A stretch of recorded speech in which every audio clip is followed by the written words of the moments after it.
Hello there. I don't know about where you're at, but it is dusty and windy here. And the video I've been meaning to get around to this week is for Chris Capune.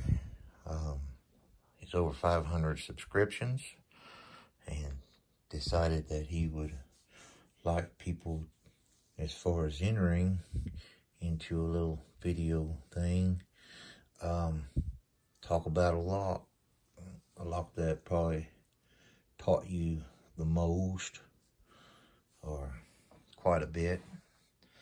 And I'm not going to pick tonight. And if you watched any of my videos, I think I probably wore the lock out, or the type of lock. I've got a few of them. These, where I work, we use American 1100s for lockout tagout locks. And one day the boss came in and said, well, get rid of all these, because on a lockout tagout, what you're doing is you're isolating things, you know, for some type of reason. You're going to do some work or some kind of shutdown, some kind of turnaround, something that you want it to not accidentally be able to operate while somebody's, you know, on it. You could hurt somebody or something. So we use lockout tagout to isolate things. And what we had at this particular plant was we had a bunch of 1100s and a bunch of different keys. So it's quite interesting. A lot of different kind of bittings and such. Few of these are how they were bit, but boss man wanted to get rid of them because it's not a very good idea to be locking and tagging things out with a whole bunch of different keys. They went to, you know, one key for several locks, all key alike instead of differently. So they were going to throw away these locks, and this is several years ago. And instead of throwing them away, I decided I would liberate them and have them around. And it was kind of tough, you know, keeping which key went to which lock. I'd use them on a shed or on my truck toolbox or whatever, and they were keyed different. And then about a year ago, when I decided to get into lock sport, I did not know, you know, how many I had of those. Once I started looking at them, looking for them, I found that I had a few.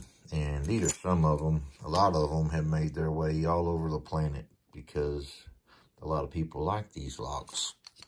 And they can be tough to get outside of the U.S. Get a little bit expensive. But when I started out with the Reddit sub, they kept talking about the 1100, you know, there's 1100 club, security pins and stuff. So I immediately started playing with my 1100s, looking for one that was easier bitted. Of course, they were all 5 pin keyed, and wasn't getting anywhere, you know. I did my masters. I did a couple Avises. I even got my pack lock before I got, it was a 90A. I got it before I got the 1100. It was just driving me crazy.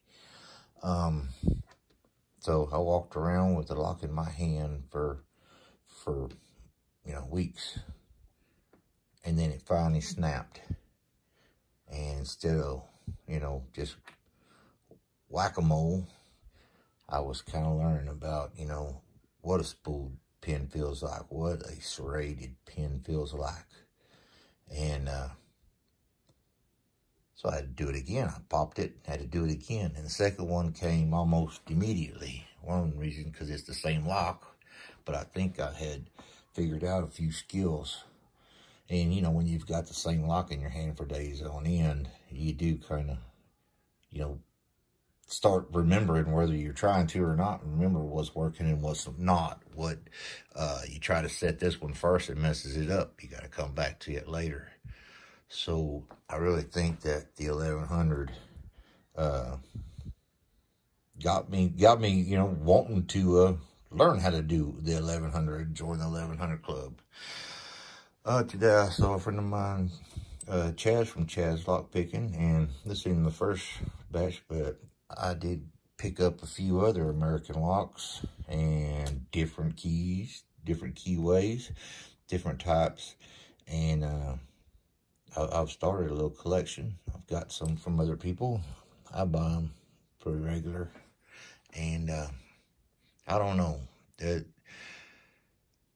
there's not a whole lot to them once you figure it out, but I think it got me to where I wanted to figure out other locks, and it did teach me a lot just getting into it.